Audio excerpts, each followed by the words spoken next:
Hello and welcome to the Tampering Podcast, part of the Athletic NBA Show Network. I'm Sam Amick, NBA national writer at The Athletic, here with the usual suspect. We have had some ins and outs when it comes to all of our attendance in recent weeks, but man, when you got free agency coming, gentlemen, we got to have the whole squad here. We got Anthony Slater, we got Fred Katz, we got Tampering in full effect. We got free agency, guys, on Friday. What do we got? 6 p.m. Pacific is our tip off. I think it's 3 p.m. I think it's 6 Eastern. I'm backwards. Okay, there we go. You got to start in the East, of course. That East Coast bias.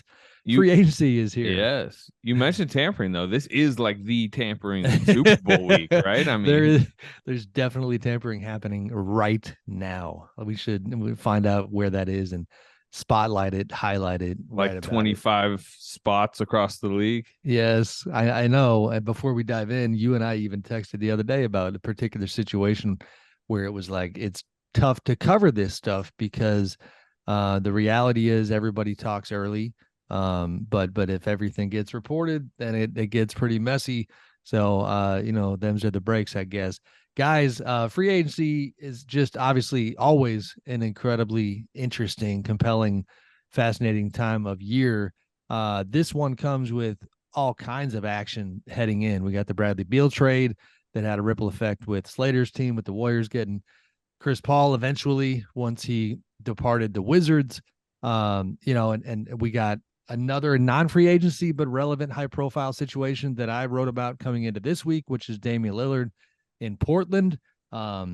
This week, though, on the pod, we're going to make the rounds. We're going to try to chronicle and kind of landscape it, if you will, to see where this whole week is going. I'm going to start, though, with the news of the day real quick, and I want you guys to weigh in because it's a pretty interesting situation. I mentioned Dame.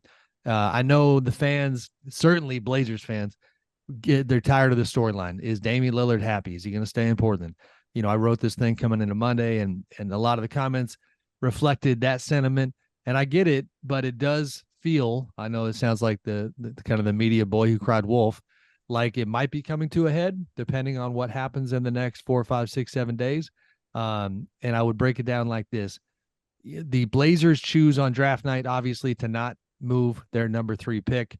Damian had actually been somewhat transparent publicly about his desire for them to move the pick for a high-level veteran. He wants an older, more talented, title-contending team, which just that pathway does not seem possible right now. They keep the pick. They go with Scoot Henderson, Chris Murray at number 23, even in the second round. And apologies, I'm forgetting the young man's name, but at 43, getting a guy that was good enough that he was in the green room. They actually had him in the lottery and he's, I'm going to give him respect in a moment here and put his name on it. I love how every team gets a later pick and is like always like, man, we have 27 spots ahead of this. Right. That is very true. When I heard that, even as I repeated this little nugget, Slater, I literally thought to myself, like, am I going to breathe life into that? Like, do I believe it? Like, picks or it didn't happen type of thing. But that is the claim, that their number 43 pick was on their board in the lottery. And all three are going to be huge in the West Finals next year. That's right, the baby. Blazers. That's right. Ryan Rupert, according to Andrew Schlecht. Thank you. Y'all picking me up there. Thank you, Schlecht. So they have a pretty strong draft. They're feeling great, but it's not what Damian necessarily had in mind. And I don't want to belabor this. We what's that? Rupert. I mean, he's correcting my pronunciation. There you like go. it. Come on. They had a strong draft, Sam. I mean, doesn't it seem like the perfect draft to jumpstart a rebuild? It does. And that's how we'll cut to the chase. Like, they meet, Dame and GM Joe Cronin and Damian's agent Aaron Goodwin met on Monday. And I just think that the tweak to the timeline here that I tried to write in the story is that this was not an all or nothing thing on draft night. It does feel like it might be an all or nothing thing, 3, 4, 5 days into free agency. If they aren't taking, or forget taking big swings, if they aren't landing big swings, knocking it out of the park, then the fireworks might eventually finally come. How do you guys see it? I think they should rebuild. I thought they should rebuild for a few years. I mean, I'll continue to say it. Like, Scoot Henderson, Shaden Sharp, Anthony Simons, these young draft picks you mentioned, and then whatever you can get from a Damian Lillard trade, which by the way would be a lot more than a Bradley Beal trade, or like, John Collins gets salary dumped yesterday. Like you can get some stuff for Damian Lillard. So to me, like Portland, in my opinion, shouldn't even need to be asking Damian Lillard if he wants to or he doesn't want to go. Like just trade him like that. But it ain't going down like that though. I'm telling. That's the thing. I get it, but you're asking me what I think. I know, but let's go into what might actually happen. And Fred, considering how closely you've covered the Bradley Beal Chronicles and you've seen the no trade clause and the impact that it had in that situation, do you buy or not buy the assertion that Dame's contract, which tops out at I think $63 million, like 27 years from now, is the equivalent of a no trade clause because they are not going to place him somewhere he doesn't want. No team wants that contract if that player doesn't want to be there. And that's why there's a little noise about other teams, but like I wrote, it feels like a Miami or bust type situation. I don't think it's the equivalent of a no trade clause. I think what we just saw from Bradley Beal shows exactly how extreme having a no trade clause is. Like the equivalent of a no trade clause means Bradley Beal can actually go wherever the heck he wants to go. If he didn't have the no trade, like he has the more daunting contract than Dame. It's longer and he's not the level of player that Dame is. He's never been like a first team all NBA guy. If he didn't have the no trade clause, there is a 0% chance Bradley Beal would be in Phoenix right now. Phoenix had 0 picks to trade. They had 0 enticing young guys to give up, right? Like this happened because Beal said, I want to be in Phoenix. And the Wizards said, okay, well, if we're going to trade him, I guess we got to do it in Phoenix. And that's the only way to do it. So I don't think it's quite that extreme, but I do imagine that even independent of Dame's contract and independent of how the league looks at Dame's contract, I'm very confident that if the Blazers got to a point where they were going to actually trade him, they would work with him on sending him to a place that he wanted to be. This entire process, the whole time, has been just in respect of Dame's desires. I don't think that'll change just because they agree that it's best for those two sides, not to continue their business partnership or however they're going to decide to phrase it when it actually happens. I don't see them just like banishing him to some place that he has absolutely no interest in going, like on the Portland side. So I imagine Miami will be a team. I imagine there will be other teams that will be interested because he's still really, really, really, really freaking good. And if he had played 60 some odd games last year, like he would have been my first or second team all NBA probably. So he is still awesome. There will be teams that want him. And if he leaves Portland, I imagine he'll want to go to a place where he can like really seriously win at a high level. Obviously Miami would be one of those places, but my guess is there'll be 1 or 2 more that we hear about at least. Sam, what's the threshold for him deciding you've done enough, Blazers? Like you've done enough in this first 5 days of free agency. I would assume it's probably a Jeremy Grant re-signing, but it sounds like more, right? I mean, that's not enough. And I actually think because we do have a lot of ground to cover, I'll answer this question while segueing to our next spot that we're going to dive into. But I think Jeremy Grant re-signing is key, is big time, has got to happen. And then like the dream scenario that I wrote about, that's definitely, I don't think happening, but it is kind of illuminative. Is that a word? Illuminates where his head is at, is Draymond Green coming to Portland. And they don't have cap room. They would have to find out, sign and trade, maybe involve a third team. But it shows you, like, if that did happen, where you've got a guy of Draymond's stature with Jeremy Grant, then I think Dame would say, let's go. It's not, too much focus has probably been on the phrasing of title contender. This is just me talking, but I get the sense that it's like when Joe Cronin put out his statement yesterday that they met, he said, we are committed to building a winner around Damian. And I think that remains good enough. Now you can criticize that if you want. I just think it means like a good team that's in the mix, that has a crack at it, and that can keep trying to make moves around the edges. Teams he used to be on like 4 years ago, right? Yeah. But I just don't know why there's a belief that that's sitting out there for them. They've tried to do the same thing the last few years and been like, what, like the 12, 13 seed? Well, and to that point, I do think they potentially had a crack at doing the number 3 pick for Zion Williamson with New Orleans. And And by all accounts, like they shut that down real quick. Like the risk was too high. We love you, Dame. And I don't even know if Dame was pushing for that or not. But that does also show you where their heads are at, that there's a threshold for them of what type of risk they're willing to take. And so it's a little bit, Slater, and maybe we should throw it to the team you cover in some capacity, but it's a little bit like, hey, guess what? You know anything about dual timelines? And as Jerry Brewer of the Washington Post wrote last week, dueling timelines, like that's partly what well, you know what's interesting about the difference in the situations? The Warriors, front office in a lot of ways underestimated their core when they decided, hey, we're drafting James Wiseman, we're drafting Kuminga, we're drafting Moody.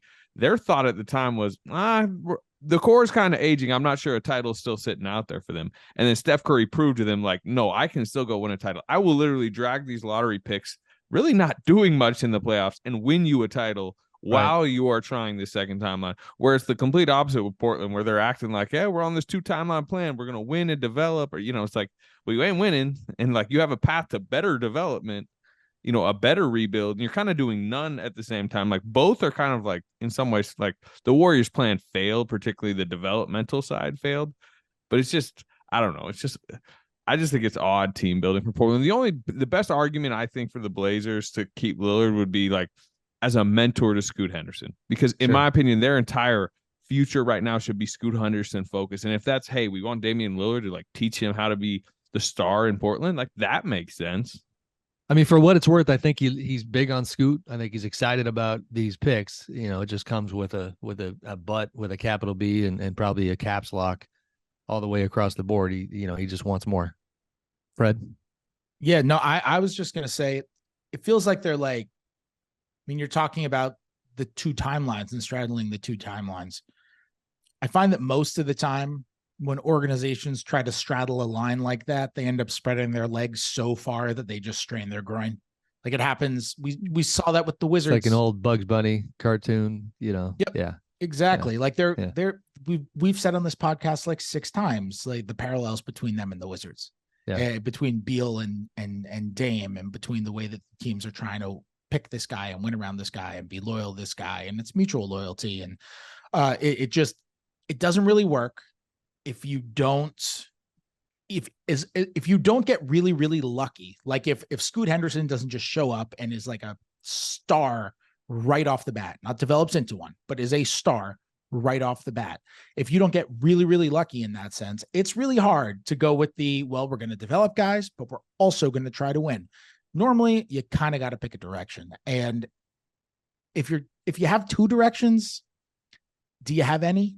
I mean, that's kind of the question the Blazers need to ask and find an answer to. Lastly, guys, before we move on, and this again, maybe this will be our delayed segue.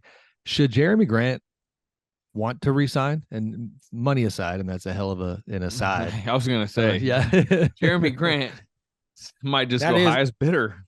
That is one hell of an aside. I know, but okay, let's. We know at some point we're going to talk about Sacramento. So unless you guys object, he shouldn't give a hometown discount. I'll say that you would. But like he's been the type of guy we've been talking about for a long time that the Kings should go after, and all of a sudden here they are with $35-ish million in cap space after sending Rashawn Holmes away. Why am I blanking on where Rashawn to went? The Mavs They sold their 24th pick to get off his contract. Right? Yeah, and we know that likely helps them land a Domantas Sabonis, renegotiate and extend. That'll cut into the cap room. We'll see what kind of space there is left. Harrison Barnes' future is in question as well.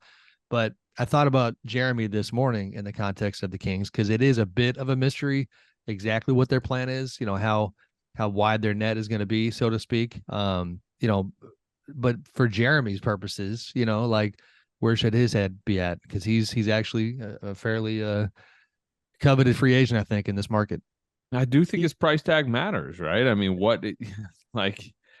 he showed that. Remember when he was in Denver on a winner? I mean, it's like crazy to think about now, but he was like Aaron Gordon before Aaron Gordon on that Denver core, and everyone thought he, was going to stay to continue to win and to play with Jokic, and he shocked a lot of people by taking bigger money to go to Detroit, which, by the way, I mean, according to our James Edwards, sounds like we might get a deja vu. He might take big money to go to Detroit again. It sounds like, or at least that's a possibility. So I just think it's whoever like prioritizes him. And I remember part of that Detroit move for him was he thought he could do more, be more as a scorer than he was.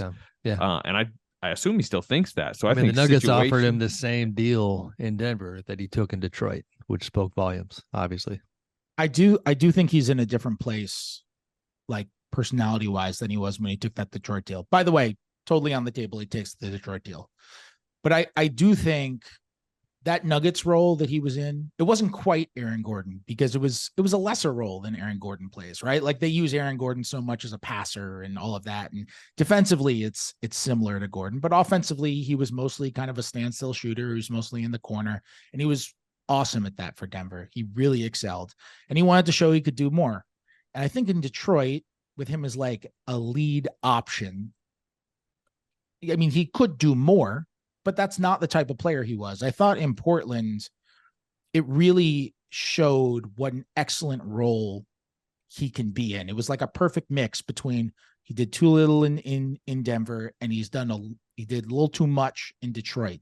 And I'm not 100% convinced that he would go to Detroit and not have to do a little bit too much again. I think the basketball situation is going to matter to a degree, because he's not old. Like, this might be his biggest contract he ever gets, but it might not be his last big contract. You know what I mean? Right. So he should go for the money. I agree. I think the Kings would be a great fit for him. I think going back to Portland would be a good fit for him if he wanted it. He had an incredible year last year. Like, he was averaging 20 on 40% 3-point shooting. He's a good, switchable, versatile defender. Like he fits in a million different places. And he plays team basketball. He's a good player. But I think him going to a place where he has to do a little bit too much and has becomes kind of a modicum of inefficiency, like he was at times in Detroit. I don't think that's really who he is. And I think it could actually hurt him in the long term. Although, yes, the Detroit thing is definitely real. I agree. He'd be good for the Kings. He'd be good for them. All right, gentlemen. Fred, we all know that when the Slater Nation is on here, that the Dubs fans are just dying to hear what he says about their favorite team. So let's go. Call me Slater Nation. I did. Forget the Dub Nation, Slater Nation. We are going to pivot to the 4-time champion, not defending champion Golden State Warriors. Almost got knocked off by those Kings, as a matter of fact. Yeah. Draymond Green, speaking of, Fred, you said that Jeremy Grant, this might be his last big payday.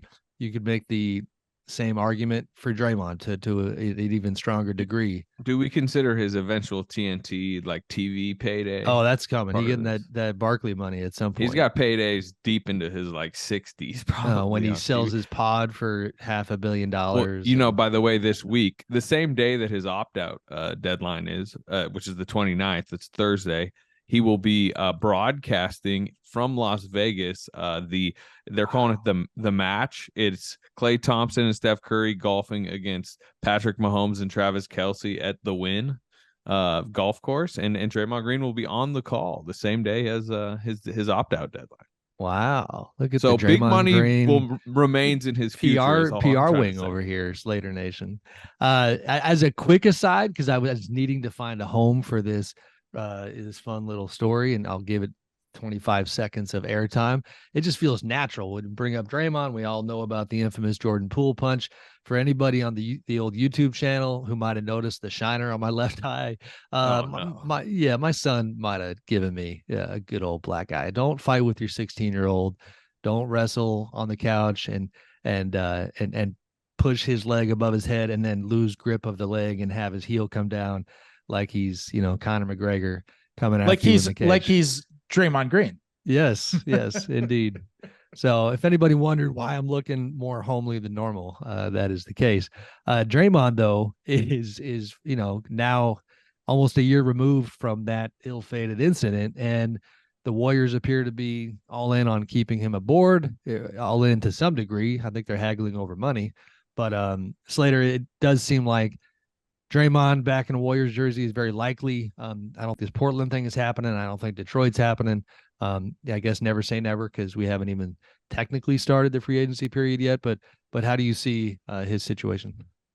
Yeah, again, I think a lot of times, you know how we always get hints with the moves that are allowed to be done before free agency, oftentimes give you a hint on where, things might be going, like opt-ins, opt-outs, teams making maneuvers. For example, the Kings, right, on draft night making that trade to clear cap space would signal they have an idea that they need extra space for this or that.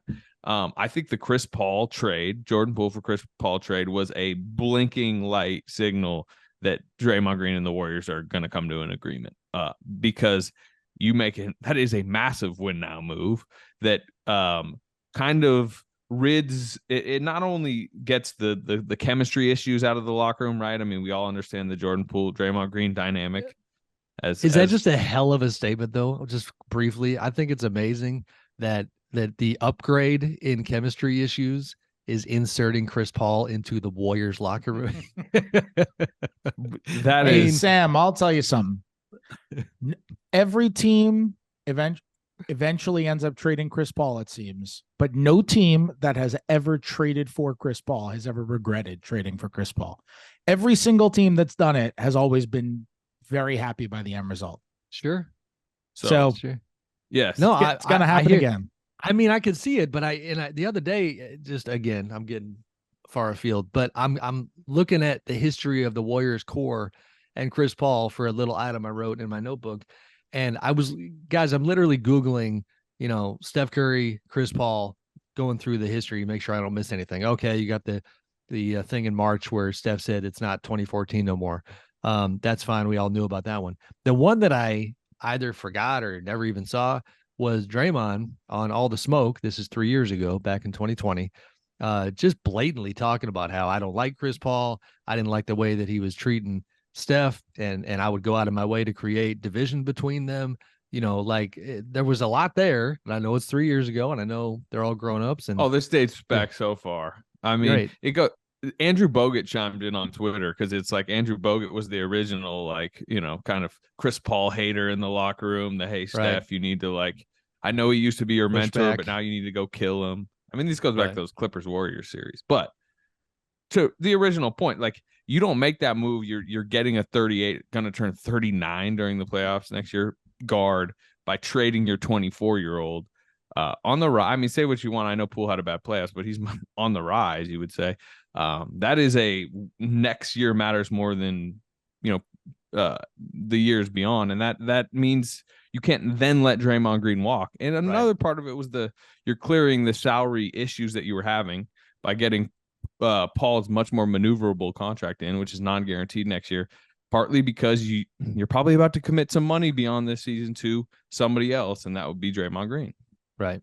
All right. So that's how we see that one going. Fred, what did your list look like? Although before, you go, you gave me so much crap over the years now of not preparing enough for the pod. I got a source telling me that you don't have a list of 97 different free agency situations that you want to analyze. What the hell, man? What's going on? No, I only have 92. All right. Fair enough. Where are you going? Yeah. No, I don't. I look, I pulled an Amick. Wow. No, you pulled the Cats. This is a Cats. I want to talk about the Clippers. They are fascinating because they actually have 2 first-round picks that they can trade now. And they have a lot of expiring contracts, and they need a point guard. And it just feels like they are on the brink of something. You hear the Paul George noise. I'm not convinced that they're going to trade Paul George because I don't see them making. Normally when you trade a 33-year-old star player who's still really, really good, as Paul George is, the return is young players and or draft picks. And I don't think that's what the Clippers would want if they were to trade Paul George. If they were to trade him, I think it would be sort of a reshuffling of the core around Kawhi Leonard, with the goal remaining the same, to win a title. I don't see a trade in which they get that for Paul George that's really obvious, unless it's some sort of 3-team deal where a bunch of young stuff and picks go to Portland and they get Dame, who I think would make a lot of sense for them. And you send Paul George elsewhere. That's an interesting shuffling, but it's specific and obviously ridiculously unlikely. I think what's more likely with the Clippers is they're going to try to have to find ways to get creative around those 2 guys. They've got Batum's expiring. They've got Covington's expiring. They've got Marcus Morris is expiring. They've already tried to get Malcolm Brogdon, seen his medicals, and said, actually, no way. So we've seen kind of they really sniffed around on Chris Paul too, and obviously the hope would have been a wave and like a minimum type signing. But and are we sure they're going to try to upgrade? And they got a little bit to do. Are we sure Russell Westbrook won't just be back as their point guard next season? No, he could be. That's definitely on the table. But even if he is, like, I imagine them trying to put together those expirings and a couple of picks to try to do something. I would not be shocked. This is the season for expirings. Look at what just happened. I mean, we haven't discussed the John Collins trade. Like, look at the John Collins trade. But the way that this CBA is coming in on July 1st, most teams, if not every team, is horrified of what could happen. Not every team, because I guess Phoenix is definitely not. But most teams are horrified of what happens if you get too far over the apron, and it restricts basically everything you can do. You can't make trades where you take in more money. You can't sign buyout guys. You have the frozen pick 7 years out. You can't use the taxpayer mid-level exception. You can't use trade exceptions. Like, you can only just sign guys to minimum contracts if they're not buyout guys, and that's it. And these teams are horrified of these restrictions. And the Clippers could be one of those teams where, like, screw it, we're just going to build up our salaries. But because of that, you get trades like John Collins, where, like, the Hawks are horrified of being in the tax now. So they're like, dump John Collins for a $6.4 million expiring. I think what you said is important there, though. It seems to me a major reason the Hawks are horrified of that is because they literally financially, like, monetarily don't want to pay it. Where, like, we know Ballmer don't care, like, from a, like, actual, like, dollar spent standpoint. We're just going to find out soon if his front office believes it's just too restricted from a team building standpoint to go that deep into the tax. For sure, which is why I'm really truly wondering what they end up doing with their expiring contracts. Because when you have a bunch of expiring contracts that are this is like, I remember when I was, like, in high school and Bill Simmons popularized Theo Ratliff's expiring contract. And I feel like that was the first famous expiring contract amongst NBA nerds. And, like, I feel like this is the first time expirings are back since then. You got Marcus Morris on 17. You got Batum on almost 12. You got Covington on almost 12. Like, you got Eric Gordon, by the way, on 20, who they could just not guarantee if they wanted to. But, like, that's a lot of money that comes off the books at the end of this year that teams might want if they're trying to rid long-term money to dip under the tax moving forward when it becomes really punitive in 24-25. Yeah, that was what the Chris Paul move was about for the Warriors, partly. He's expiring in some ways. Sam, any Clippers thoughts, or do you want to pivot to a I mean, I agree with on the bigger stuff what Fred said about Paul George. It does seem evident that they had a few conversations about him, but that they are back to leaning into that duo.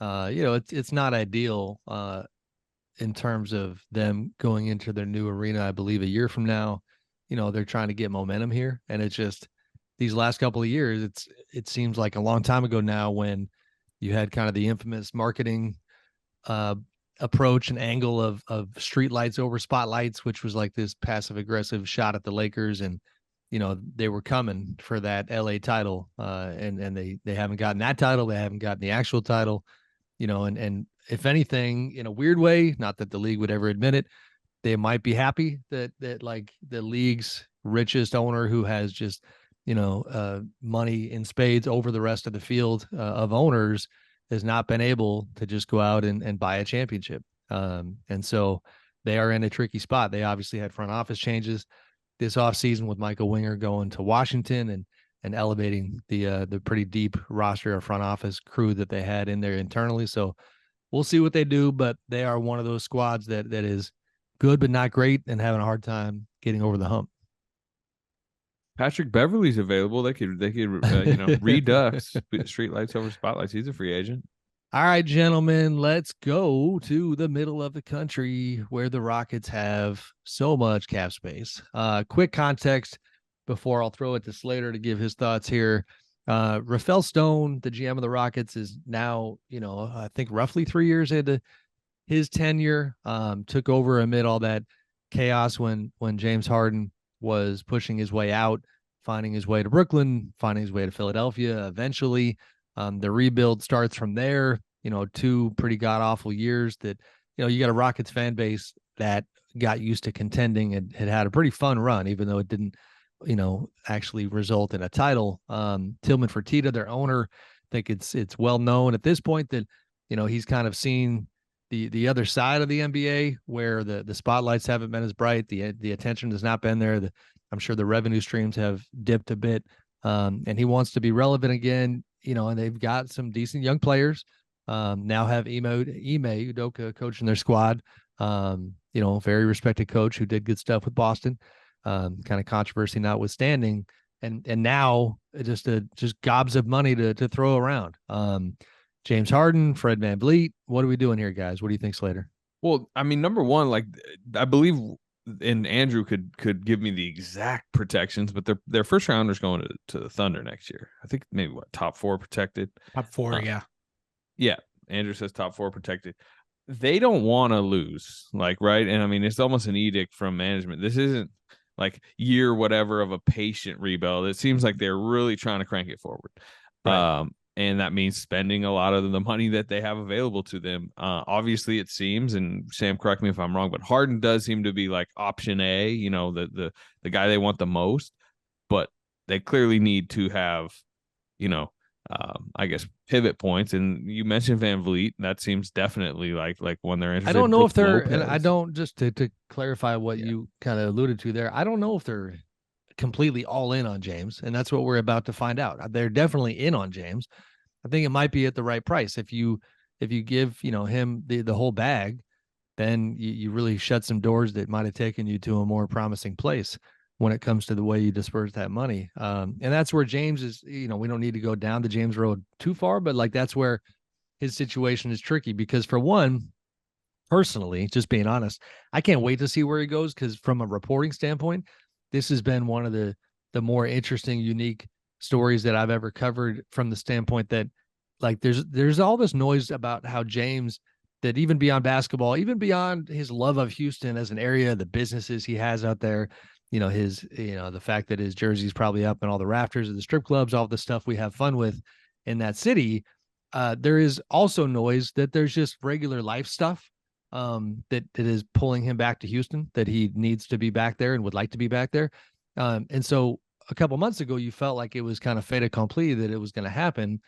And now some of the chatter is swinging back towards Philly, and it feels like a more traditional leverage game of, okay, who's going to give me the biggest bag?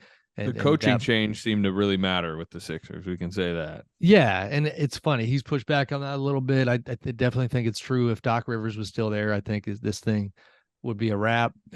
Seems like the Nick Nurse hire has landed. And I don't think this part matters that much, but you still have this Rockets thread within the Philly organization. And it does not, everybody knows about Daryl Morey, kind of his blood brother at this point, who he's been with for so long, running the Sixers front office. But Tad Brown is, the CEO. Now with Nick Nurse, spent 2 years as the head coach of the Rockets G League team. Doesn't mean he coached James Harden. He didn't, but like that ethos and the kind of that thread is still there. So, to me, it is fascinating. I don't know which way it's going to go. They need an adult in the room. The Rockets do. Oh yeah. Yeah. Like, look, maybe they'll play differently. Sounded like Limp Bizkit there. You know what time it is. Does Dylan Brooks work as an adult in the room? Wow. That's amazing. It depends He's on an option. He's certainly an option. Yeah. He's literally an adult, I guess. Not exactly what I was going for. The way that they played the last couple of years, and maybe this change or adjusts or gets a little better under Ime Udoka, who obviously did a good job on the court with the Celtics during his one season leading them. But they were the most turnover-prone team in the league. They had no semblance of an offense. They were just the least disciplined team. They were. I mean, I was having a conversation with somebody in the league, and we were just, chatting about the Rockets, and I just never forget this line because it's such a funny way to describe it. He says they're the highest level AAU team I've ever seen. And that was kind of how they played basketball, and they need an adult in the room. Fred VanVleet would be an adult in the room. That would make sense. Somebody to actually organize things and have a pedigree and have some discipline. Brooke Lopez would be an adult in the room, although, like, you know, we'll see what that would do with like Şengün, who I think is extremely talented. But they need some adults in the room, even if they were rebuilding completely and didn't care about winning this year, which they do care about winning. But even if they didn't, I would still say they need some adults in the room. Like, they need someone to bring some semblance of competence, because someone like Jalen Green, for example, is not going to develop in the way that you want him to if he's just kind of running around like a chicken with his head cut off on both sides of the floor. They need more of that sort of competence. And so if they just get some competent guys, I'm like, okay, at least they got that. Brad, they should, whoever that guy is, they should introduce him as such before games. I think this should be a new thing, like an honest assessment of each guy's role. And now playing small forward, the adult in the room, you know, and now the immature but talented. So it's, you know what I mean? Like, let's get some honesty and transparency here. Beyond they had no semblance of togetherness at all this past season. Like, at all. Like, they have had the most disastrous turnovers in the league of any team 2 years running. Just like inexcusable, terrible turnovers, and all of that kind of stuff. Terrible defensive rotations, and just no semblance of togetherness. Like that honestly is the number one thing with Houston that needs to change. Their young guys are talented. They just, beyond that, like, they seem like a team that can kind of just shake up the market with just big offers that you might not have seen coming. I mean, we mentioned VanVleet, but, you know, could they steal Brooke Lopez from Milwaukee? Well, that doesn't make Houston any type of contender, but that really hurts one of the best teams in the East, you know, something like that. Right. And, you know, there are other names, you know, Middleton would be another name, but I just think they have a chance to just, like, they're probably the day one team I expect to be like, whoa, they gave that guy that much money. Well, and we keep trying to find pivot points here. But that feels like a good time to bring up a young man by the name of Kyle Kuzma. Because we're spotlighting a lot of teams. I would love to get your guys' thoughts on a particular free agent who I think is like, he might be that guy where you're going to say, wow, they gave him such and such, or maybe the hype is not real, and maybe Kyle is kind of headed toward the kind of payday that he did not expect. To me, the idea that Kyle is looking for $30 million a year is wild. Again, you know, this league does stuff like that, so we'll see what happens. But he's been tied to the Kings. He conceivably loses a excuse me, a possible landing spot in Utah with the John Collins trade going that direction. You know, and that's where you have this free agency game of musical chairs that goes on this time of year. You know, any strong thoughts on Kuzma's free agency and what might happen there? Well, here's the thing with Kuzma. Most of the teams with cap space, save for a few, like the Kings are a good one, but most of the teams with cap space are teams that probably are not going to make a massive offer for Kyle Kuzma because they're losing teams. Like the Spurs are not going to make some huge offer to Kyle Kuzma. And so if he really wants to get paid, there's a chance that he would have to get paid with a sign and trade, which normally would be fine. But sign and trades for him are not so easy, because then base year compensation comes into play, which basically says if you get a 20% raise on your previous year's salary and you do a sign-in trade, then your outgoing number in the trade, your outgoing salary, is different from your incoming salary. And it makes it really difficult to match salaries on a trade. You basically need to find a third team. It makes it really complicated. And one team might just bow out because of the complications, or because it all of a sudden becomes a bad deal. So I wouldn't be surprised if Kuzma ended up getting less than we thought, or it took a little while. Like he lingered, because he is going to get more than a 20% raise on the $13 million he made this year. I wouldn't be shocked by that. I also wouldn't be shocked if the Kings just use their space on him, because he's been linked to the Kings forever. Like the Kings were trying to trade with him, for him. The Kings basically did trade for him, right? That trade was essentially done to Sacramento, and then the Russell Westbrook pivot by the Lakers canceled it. But that was the current Kings front office who clearly liked him. Yeah, 100%. No, that was real. It's just a matter of I kind of like the fit in Sacramento with him. At what number though? What number makes you so that finally it is a go, good question. You were too talking much? about them having like 34, 35. I like the fit in like the mid 20s, 20 to mid 20s, if they can get him for that, because I do think they should use a chunk to secure Sabonis long term. And I do think, are they going to go get this? And I'm talking about the Kings, Sasha Vezenkov from Greece. What number does it take to potentially bring him over? I think they want to retain Trey Lyles. It's part of why I don't see them as really a legitimate Draymond Green, target, because I just think they have a lot of stuff at play. It's not just we got this cap space to give to one. You don't think guy that's only. part of the Domas extension talks? Is we can bring the guy that stomped on you. Is that really that big a deal? No. I mean, he wasn't happy about it. I'm not saying it would keep him from wanting the guy. I think ideally, so they have 35 million in room, right? Up to 35 in room. Is that right? If they renounce Barnes and all that? A bunch of guys. So like ideally, if you're operating with 35 in room, you would kind of want to get him on like a 23 starting salary, because then that leaves the leftover, which is basically as much as the mid-level exception. So now you can compete with all these other teams who have the mid-level, and you're going to have the room mid-level, which is smaller. Now you can compete with all these other teams for the mid-level and basically give out a mid-level type contract to somebody else, or maybe two other guys, and then you use the room exception to bring in another player, and that's kind of how you add. So I would say I think they have 35. I would cap my Kuzma offer on like whatever leaves me with that mid-level number left, so I can then compete, maybe even a little bit more, so I can then outbid those mid-level guys, and maybe land somebody else. Well, I'll say this much about Kuzma: I'm fairly confident that his camp will not be using John Hollinger's list of the top NBA free agent forwards as marketing material, since our colleague and friend John Hollinger, the esteemed, has Kyle as the 8th best forward on the market, heading toward a salary of $13,591,000, which I think it'll probably land above that. But it does kind of speak to a little bit, I think, of the mixed kind of room on Kuz, and I do think it's a good fit with the Kings. Just a matter of if they go that route, not going too high. Sam, I do have a question, a Kings question, since we're circling back to them. Is there any Bruce Brown noise with the Kings?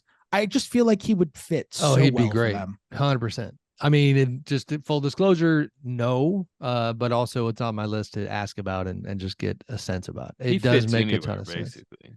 But the defensive shortcomings that they've had, for sure. And then he fits perfectly because they are so, with good reason, leaning into their elite offense that they're concerned with any possible addition. I mean, they, just to bring up a polar opposite example, like, hey, your defenses need some kind of shoring up, go after Dylan Brooks. Well, no, because now you're cutting into the offense. Well, by the way, that's one of the Draymond Green problems. You pair him with Sabonis, and it's. But at least he's bringing you playmaking, and he has aspects. DB Dylan Brooks can playmake a little bit. I mean, Draymond's a hub. Yeah, I mean, that would be a challenge for Mike Brown to have two hubs with Sabonis and Draymond, but at least he's giving you a unique skill on the offensive side. Bruce Brown, to your point, Fred, I think he'd be a wonderful fit. Now, I'm dying to see, he's a good guy to highlight real quick, and I know we're just kind of scattershotting here, but like in the wake of the Nuggets championship, I mean, it makes absolutely no financial, economic, logical sense for him to stay in Denver, the way the numbers bear out there. But emotions are emotions. And so things were said, I mean, even in the parade, I think Bruce said something about, should we run it back? And he kind of teased the crowd a little bit. I'd be shocked if he is actually back. We talk about guys who, like, you only get so many paydays. Bruce could be headed towards a pretty good one. And yeah, I think the Kings would be a good fit. You guys want to like rattle off quickly a few other names that? Sure. I mean, can I mention the team I cover? I think they're quite interesting this offseason. Of course. Yeah. Can I ask you actually something about your team that you cover? Please do. It seems like there's Dante DiVincenzo buzz, and I do expect Dante DiVincenzo to decline his player option for the Warriors, and the Warriors cannot go over, I think it's, whatever, like 6-7 million to sign him. Do you see that as this Villanova connection that the Knicks is that their big target? I think it's on the table. I think there's noise there for sure. I do think the interesting thing with the Knicks is that, like, I would be Josh Hart has his player option deadline coming up on Thursday. There's a world where he picks it up and then a month later in August signs an extension with the Knicks. There's a world where he declines it, but in that world where he declines it, I would just be absolutely floored if he didn't return to the Knicks. Like, that dude's coming back. And I don't even think he's going to talk to other teams, to be honest. Like, he wants to come back. The Knicks desperately want him back. Like, that's happening, I think. And if that happens, then the Knicks are bringing back their entire rotation. So they have to make some kind of move. If they're going to, like, use the mid-level, they have to make some kind of move in order to open up a rotation spot. I think it could be Obi Toppin. It could be Emmanuel Quickley. It could be a bigger trade for a star, because obviously that's what they've been waiting on. But I think some kind of move is on the table. They want more shooting. Maybe, I don't know. I mean, look, he's CAA, and they obviously target all the CAA guys. So, their president, Leon Rose, formerly ran the basketball department at CAA, and they target all the CAA guys, and Donovan Mitchell was CAA and all that. But man, I just, if they go get Towns, it's not going to be cheap. From everything that I hear around the league with Towns, it's like Minnesota used to say, we're not trading Towns, we're not trading Anthony Edwards, we're not trading Rudy Gobert. And from everything I hear around the league, like, Anthony Edwards is kind of being held. Other teams are interpreting it as, like, Anthony Edwards is now being held on the higher pedestal, which is, like, it's the way it should be. But it's not like they're, like, trying to give away Towns. Like, if they were going to trade Towns, I think they would command a ton of stuff back. And if you're going to give up a ton of stuff for Karl Anthony Towns, like, all it's going to happen if I'm the Knicks is I'm just going to have nightmares about playoff teams just destroying them with pick and rolls with Brunson and Towns over and over and over again. Like, I don't see the fit for them with Towns. Like, I think Paul George, another CAA guy, would be a way better basketball fit. You bring in a wing who can shoot, move off the ball beautifully, be a great secondary ball handler. He's a perfect type of defender for a Tibbs defense, guards the weak side unbelievably. Like, I think that's a guy, even though he's got the health problems and he's 33, like, I think that's the guy. But they've been patient waiting out the star. Like, I'm not 100% convinced they're going to do it this summer. I do think they know they need shooting, though, and they're going to try to find some kind of way to open that up. I didn't mention RJ Barrett too. I think he starts his extension this upcoming season. I think he would be on the table as somebody who could be on another team at the start of next year as well. Sam, you want me to just rattle off a couple names? Grant Williams, is he back in Boston? Seems like maybe not. You are on mute, Mr. Amy. Apologies. We had background noise I was trying to cut out. Yeah, I mean, the Porzingis move out there seems to have created a domino effect that Grant may not be back. I don't know where he's headed, but you talk about a possibly fantastic, addition for somebody. I like Grant's game, and it seems like it's unofficially his end with Boston, but we'll see what happens there. Austin Reeves is another name. I think we all are under the assumption he's going back to the Lakers, but what can somebody get his price way up for the Lakers and complicate their summer? Someone should. I think someone will. Austin Reeves is good. He's very good. He gets memed because he's the white Laker and all of that, but like, he's just really good now. I think everyone's pretty much been introduced to that through the play. Like, he was just really good on the biggest stage, and that's the biggest thing. I mean, and the Spurs, not saying that they're necessarily the team that throws the big thing at Austin Rivers, but Austin Reeves also a free agent. But now that the Spurs have Wembanyama, just like, how do they navigate all their cap space? Also, so Reeves is restricted.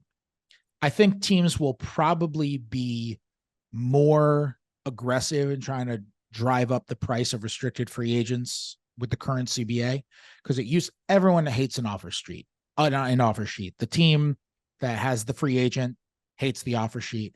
The team offering the offer sheet hates the offer sheet. It holds up everything, holds up everybody. Everybody hates it. And you used to have 48 hours to match an offer sheet. And in the new CBA, it's 24. And if you're a team that just kind of has space and you just want to play your hand and be like, let's see if we can bring in this good young guy. Like, I think we might see some more offer sheets with that 24-hour window now. Yeah, if I'm the Spurs, sure. Why not? What do you got to lose? It's not like you're going to miss out on some other big time free agent. You have no space. Go for it. He's young. He's good. Tying in again some of Mr. Hollinger's coverage of, because he's got a breakdown of every single position and his own views and power rankings. Austin ranked as the third best shooting guard in the bunch, and featured along Mr. Bearded James Harden in the main picture. So yeah, he's gonna have a big time payday. And Lakers in general, I know we're getting near the tail end here, guys, but the D'Angelo Russell thing is going to be fascinating. Certainly got vibes at the end of the Lakers playoff run that, with how he struggled in that last series, that, I don't know. Like, I would love to have some truth serum with Mr. LeBron James and how he feels about, D'Angelo being a big part of their program. And D'Angelo, if you go back to that Warriors series when he and I did a quick interview, certainly stuck in my head that I asked him about, like, how happy he was to find such a good fit, post Minnesota and heading into free agency, that the timing seemed pretty good. And obviously this is before his late struggles. And he had said, like, yeah, they got a decision to make, don't they? And he had flipped it. Like, my point was like, well, no, aren't you happy that you are fitting with the Lakers? And his thing was, they have a decision to make. So he was kind of flexing a bit prematurely. And now, I think it makes for a pretty interesting negotiation. He is For a sure. name. There's a lot of names. We're going to recap it all next week too. By the time we are, it's crazy. Chicago too. I am waiting on Chicago. I have no idea what Chicago's going to do. I think they just Vucevic it up and run it back, probably. You just turned that into a verb. I like that. All right, gents. I'm gonna cap it there. That was great stuff. Like you said, we can go all day. There's a million free agents, all kinds of situations. We'll break it down all next week. By the time Tuesday rolls around, like, free agency will probably be almost over pretty much. I know, no doubt. Appreciate you guys. Good to have the crew back together again, and we will talk to you next week. Thanks, everybody.